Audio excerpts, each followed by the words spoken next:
ಸೇವಂತಿ, ನಿಮ್ಮ ಅತ್ತೆ ಜೊತೆ ನೀನು ಅವ್ರ ಮನೆಗೆ ಹೋಗು. ಇವಾಗ ಇದೇ ಸರಿ ಅಂತ ಅನ್ಸುತ್ತೆ. ಸರ್?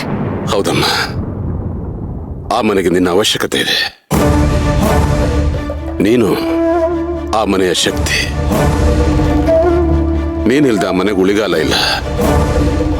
ಇಂಥ ಸಮಯದಲ್ಲಿ ಬೇರೆ ಏನು ಯೋಚನೆ ಮಾಡಬಾರ್ದು.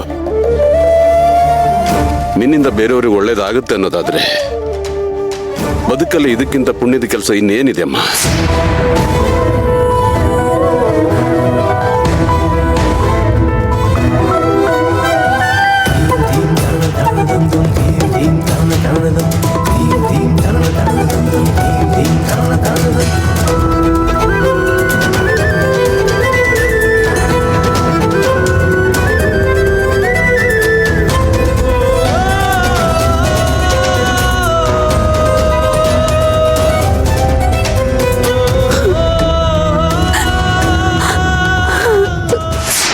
ಪ್ರಿಯಾ,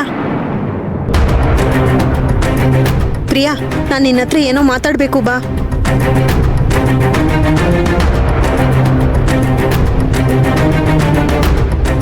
ನೀನ್ ನನಗ್ ಸಹಾಯ ಮಾಡೋದಾದ್ರೆ ನಾನ್ ನಿನಗೆ ಎಲ್ಲ ವಿಷಯ ಹೇಳ್ಬಿಡ್ತೀನಿ. ಸೊ ದಾರಿಗೆ ಬರ್ತಿದೀಯ ಅಂತ ಆಯ್ತು. ಏನ್ ಸಹಾಯ ಮಾಡ್ಬೇಕು?